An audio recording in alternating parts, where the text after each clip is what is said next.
संबंधों का विस्तार करने के साथ व्यापार घाटे को कम करने का संकल्प लिया। इसके लिए राजनीतिक व रणनीतिक दिशा से आगे बढ़ने की जरूरत पर जोर दिया गया। पीएम मोदी ने आतंकवाद को वैश्विक मुद्दा बताया और इसके खिलाफ लड़ाई में चीन का सहयोग भी मांगा। मोदी व पुतिन ने द्विपक्षीय मुद्दों और यूक्रेन पर आज होगी बातचीत। इस बैठक में दोनों नेताओं के बीच द्विपक्षीय मुद्दों के अलावा अमेरिकी टैरिफ और रूस यूक्रेन युद्ध के शांतिपूर्ण समाधान के उपायों पर भी चर्चा हो सकती है। केंद्रीय गृह मंत्री अमित शाह आज जम्मू कश्मीर में प्रभावित इलाकों का करेंगे निरीक्षण।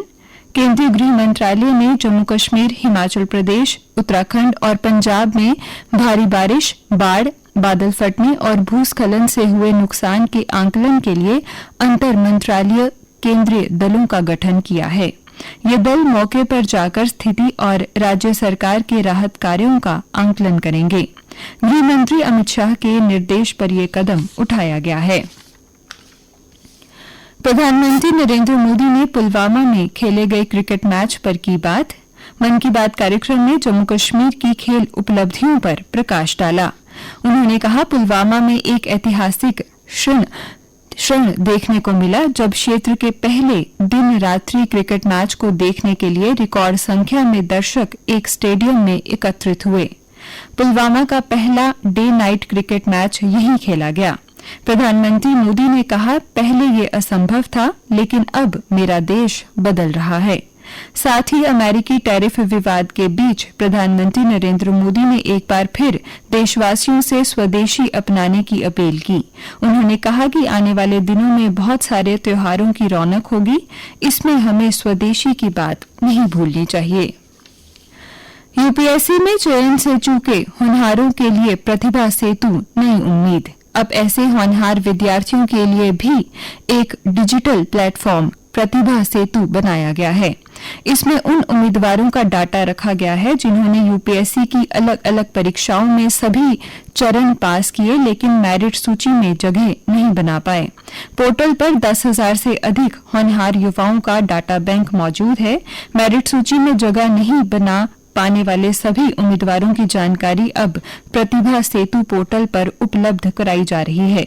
इस पोर्टल से निजी कंपनियां इन होनहार छात्रों की जानकारी लेकर उन्हें अपने यहां नियुक्ति दे सकती हैं।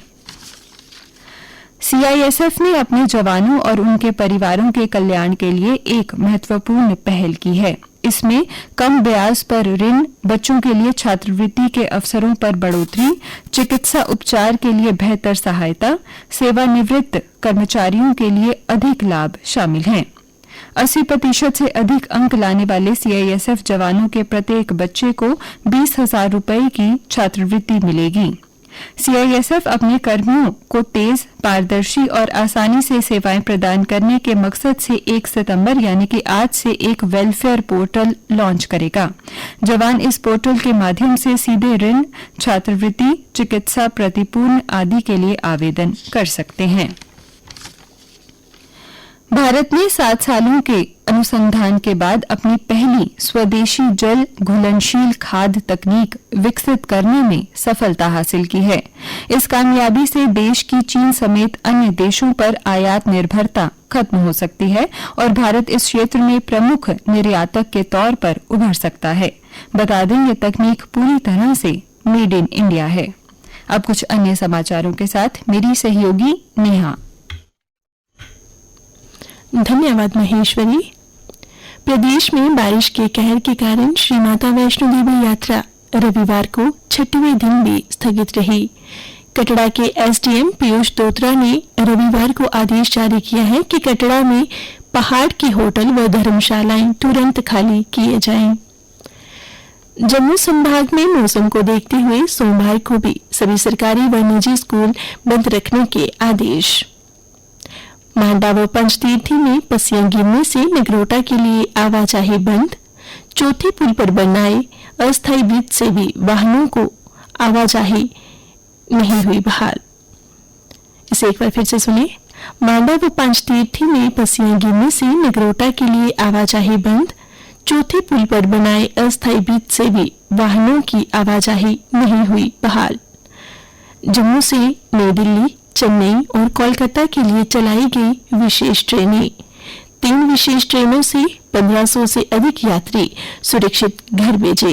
यात्रियों की सुविधा के लिए आज जम्मू और कटरा के बीच चलेंगी DMU ट्रेन। खेल समाचार। जम्मू से अंतर्राष्ट्रीय वुशु खिलाड़ी भानु प्रताप सिंह 20 सदस्यीय भारतीय टीम के साथ 17वीं वर्ल्ड वुशु चैंपियनशिप में भाग लेने के लिए रवाना हुए। यह चैंपियनशिप 30 अगस्त से 8 सितंबर तक ब्राजील में हो रही है। चैंपियनशिप में भानु का तीसरी बार चयन हुआ है।